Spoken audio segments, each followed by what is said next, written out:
안녕하세요 여러분. 여러가지 복지 혜택을 알려드리는 마음복지TV입니다. 오늘은 2025년 8월부터 바뀌는 가족간 계좌이체 증여세 기준과 이를 현명하게 사용할 수 있는 활용 방법을 알려드리도록 하겠습니다. 끝까지 보시면 세금 폭탄을 피하는 꿀팁이 가득하니 놓치지 말고 끝까지 봐주세요. 자, 최근 뉴스를 보셨나요? 2025년 8월부터 가족 간에 100만원 이상 송금 시에 세금 부과라는 소식을 들어보셨을 건데요. 예를 들어서 부모님께 생활비를 드리거나 자녀 용돈을 보내는 게 세무조사 대상이 될까봐 걱정되시죠? 내가 보낸 돈이 증여로 오해받으면 어쩌지 하며 불안해하시는 분들이 많으실 건데요. 실제로 제 지인도 아들 학비를 보냈는데 세금 내야 하나요? 라고 물어보시더라고요. 이런 궁금증을 오늘 속 시원하게 풀어드리겠습니다. 여러분, 가족 간 송금이 모두 증여 대상일까요? 자, 가족 간 송금이 모두 증여 대상은 아니에요. 국세청이 AI로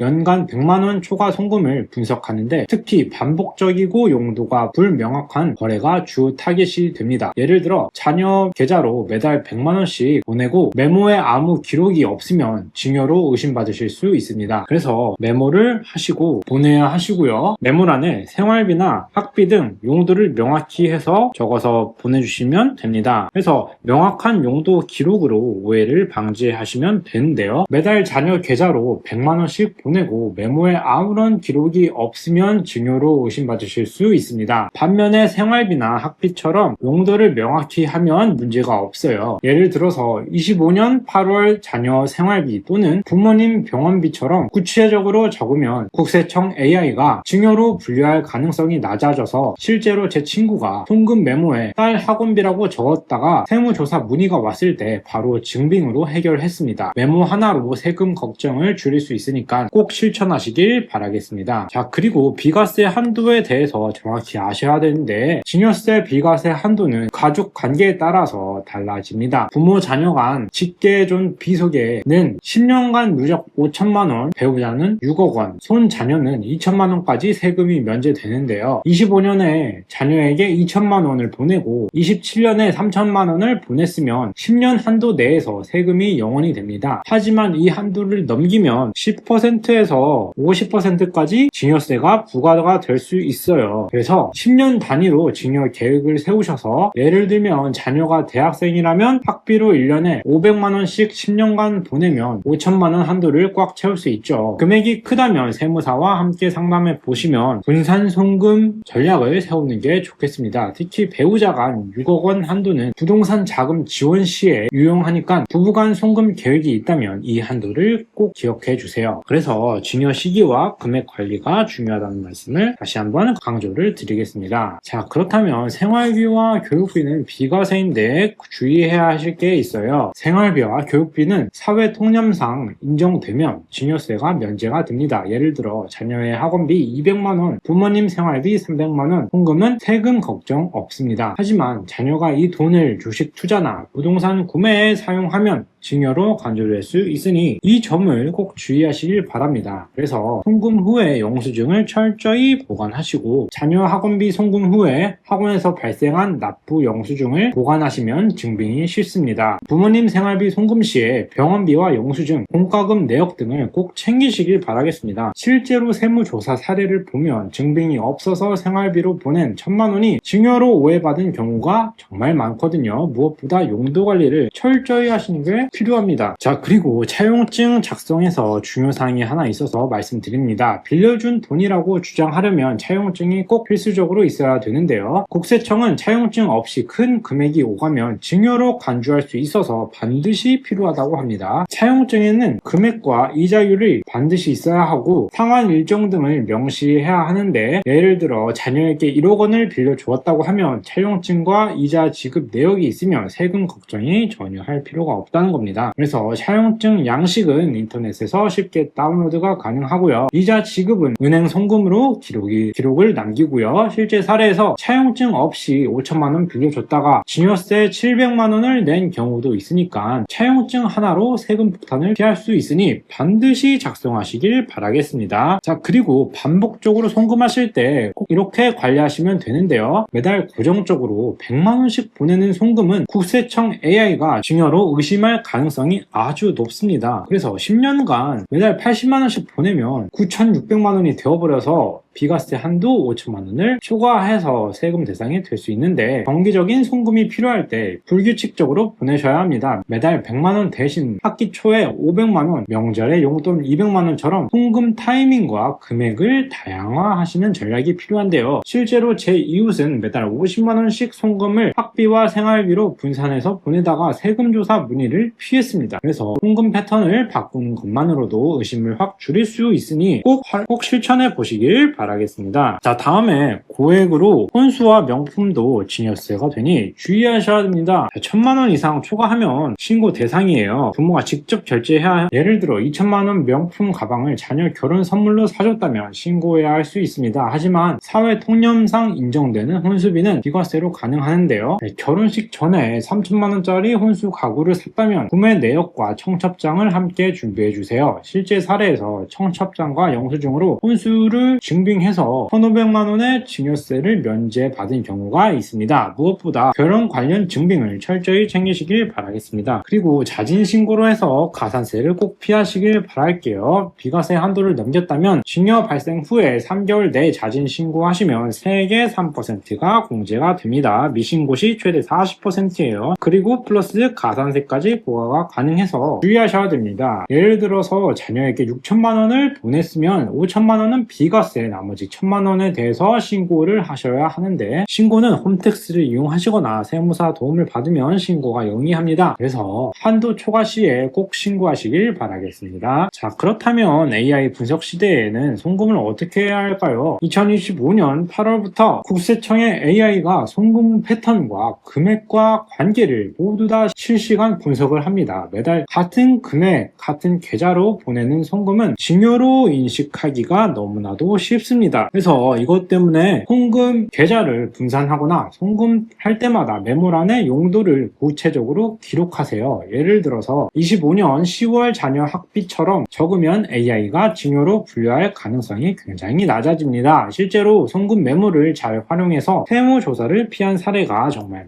많습니다. 무엇보다 송금 기록을 체계적으로 관리하시길 꼭 바라겠습니다. 자, 그러면 경조사비 비과세는 어디까지 가능할까요? 결혼 축의금이나 부의금 등은 사회 통념상 비과세로 인식합니다. 그래서 메모란에 축의금 등 명확히 표시하시는 게 가장 중요하고요. 실제 사례에서 청첩장으로 1,000만원 축의금을 비과세 처리한 경우가 있었습니다. 경조사비도 함께 철저하게 증빙하시길 바라겠습니다. 자, 그래서 세무 상담이 정말 필요한 경우가 있는데요. 금액이 크거나 복잡한 거래라면 세무 전문가 도움이 필수입니다. 예를 들어서 1,000만원 이상 송금하거나 부동산 담보대출 관련 송금은 세무조사 위험이 높아요. 세무사는 최적의 절세 전략을 제안해 줄 겁니다.